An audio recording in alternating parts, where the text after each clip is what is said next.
Okay, my name is Mike Redford. I'm fire inspector investigator for North Kansas City Fire Department, and I'm here just to do a little talk on fire extinguishers, the use of them, little things you may need to know to be more in touch with how to use them and what to look for. Here we have a couple examples of extinguishers. The red one here is the most common. This is an ABC, a dry chemical extinguisher, most common used throughout commercial facilities as well as what you should have in your home. It's an ABC extinguisher because it is designed for Class A, B, and C fires, which Class A is ordinary combustible, or anything's going to leave an ash like wood, paper, trash, things of that nature. A Class B is a flammable liquid, anything that bubbles, fuels, oils. And a Class C is an electrical fire, anything with a current. With that in mind, you can tell that it's a multi-purpose extinguisher used for the basics, what you find throughout daily life. The difference is when you get into commercial operations, maybe you work around flammable metals and such, that would take a Class D extinguisher. Looks a little more like this. This is a Class K extinguisher, what you'd find in commercial kitchens, things with deep fat fryers that produce grease-laden vapors. Different application. This is a wet chemical, this is a dry chemical. Getting back to the ABC, what you'd find commonly, things we want to look for with our extinguisher, we want to do a monthly check, make sure that this keeper pin's in place, and make sure that this little zip tie's in place.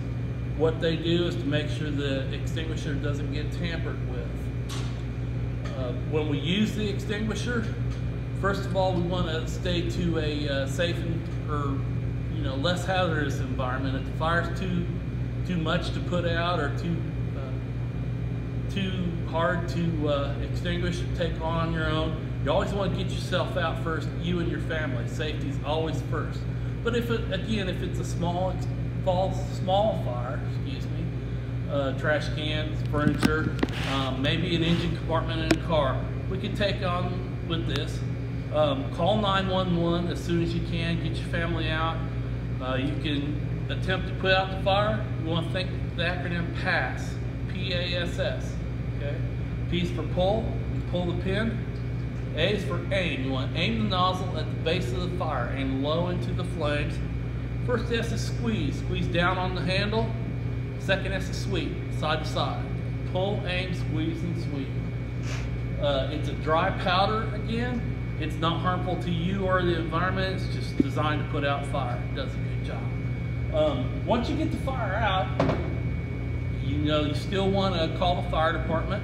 Make sure they can come over and check for extension of fire. Make sure the fire's out, everything's safe, and go about your business that way. At home, a good 5-pound ABC extinguisher. I recommend them, at least one in the kitchen, and if you have a 2-story or more home, one on each floor. Closer to your bedrooms maybe, something that if you had to use it to cut your path out of the building, you could do it that way. Those are the basic, real quick uses for the extinguisher. It's also, this would be the extinguisher you want in your car. If you can keep one in your car, the big thing about keeping it in your car is making sure it's secured. It is a pressurized cylinder, so you don't want to have it rolling around and get the handle knocked off or something like that and cause a hazard that way. But make sure it's secured. It's good to have in your car, take on small engine compartment fires, things of that nature. That's pretty much the basics of our extinguisher. We at the North Kansas City Fire Department, we do provide training. We can come out, as long as you're in the North Kansas City area, we can come to your business and conduct fire extinguisher training using our Bull-X extinguisher trainer.